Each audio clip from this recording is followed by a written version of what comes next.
মুখোমুখি হওয়া, অর্থাৎ ধাওয়া পাল্টা ধাওয়া করা।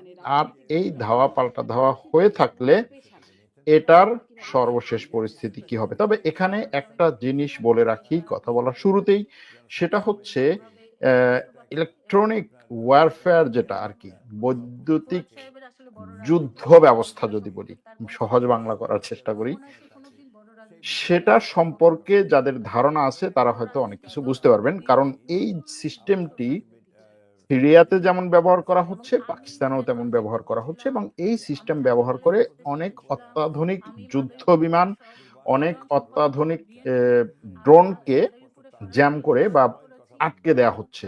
অর্থাৎ আপনি একটা যুদ্ধ বিমান আকাশে উড়াচ্ছেন, কিন্তু সেই যুদ্ধ বিমান অন্যের হাতে এমন ভাবে আটকে পড়ে যে সে আর কোনো কাজ করতে পারে না। সুতরাং সেই দিকগুলো হিসাব নিকাশ আজকে আমরা আমাদের এই ভিডিওতে করব।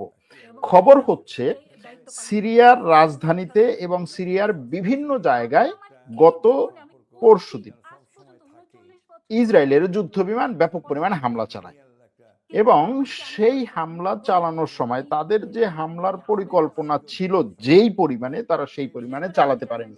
এটা ইসরায়েলের গণমাধ্যমের খবর। এর কারণ হচ্ছে সিরিয়ার ওই যুদ্ধ বিমানগুলোকে তখন সিরিয়ার আকাশে তুরস্কের যুদ্ধ বিমানগুলো হুমকি দেয়, সিগন্যাল পাঠায়, সতর্ক বার্তা পাঠায়, তাদের কোন কোন যুদ্ধ বিমানকে জ্যাম করে দেয়। জ্যাম করে দেওয়া মানে হচ্ছে সে আটকে পড়ে, কিছু করতে পারে না, এবং সেটা করার পরে ওই যুদ্ধ বিমানগুলো সিরিয়ার আকাশ থেকে ইসরায়েলে চলে যেতে বাধ্য হয়। এমনকি শুধুমাত্র জ্যাম করা অথবা আকাশে ধাওয়া করাই না, রেডিওর মাধ্যমে তুরস্কের F-16 যুদ্ধ বিমান থেকে পাইলটরা ইসরায়েলের যুদ্ধ বিমানের পাইলটদেরকেও হুমকি দেয় বলে খবর আসে। গণমাধ্যমে প্রকাশিত এই সমস্ত খবরে বলা হয় যে এই হুমকির পরে ইসরায়েলের যুদ্ধ বিমানগুলো সেখান থেকে চলে যায়, আবার একটা নির্দিষ্ট সময় পরে আবার নতুন করে যুদ্ধ বিমান ঢোকে। এভাবে 12-13 বার ইসরায়েলের যুদ্ধ বিমান সিরিয়ার মধ্যে প্রবেশ করে, এবং বারবারই তুরস্কের যুদ্ধ বিমানের হুমকি খেয়ে তারা চলে যায়। তবে এর মধ্যে সিরিয়ার বিভিন্ন জায়গায় তারা আক্রমণ করে। এখন প্রশ্ন হচ্ছে যে সিরিয়ায় এই প্রথম ইসরায়েল এবং তুরস্কের যুদ্ধ বিমান আকাশে যে একটা মুখোমুখি অবস্থায় আসলো, এটা ভবিষ্যতে কোথায় যাবে? ইসরায়েলের কিছু তথ্য সূত্রের বরাত দিয়ে ইসরায়েলি গণমাধ্যম বলছে যে এই বিষয়টি নিয়ে ইসরায়েল আমেরিকার কাছে নালিশ করেছে।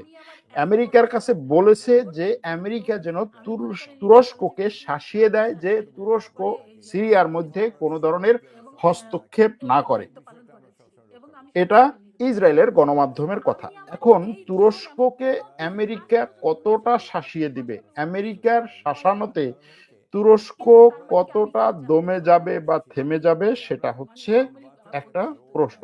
দ্বিতীয় প্রশ্ন হচ্ছে ইসরায়েল যেভাবে বলে যে তুরস্ক সিরিয়ার মধ্যে অবৈধ অনুপ্রবেশকারী রাষ্ট্র হিসেবে তুরস্কের যুদ্ধ বিমান সিরিয়ার আকাশে কোনোভাবেই উড়তে পারে না।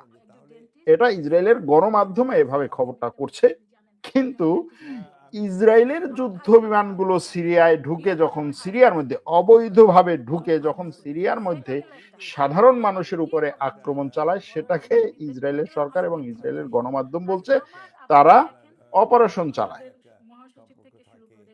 ইসরায়েল বলছে শুধুমাত্র সিরিয়া না, গাজায় নাকি তারা মানবতা রক্ষার জন্য কাজ করছে। গাজায় তারা যে হাজার হাজার নিরীহ মানুষকে বিনা কারণে হত্যা করছে, সেটা নাকি ইসরায়েল মানবতাকে রক্ষা করার জন্য এবং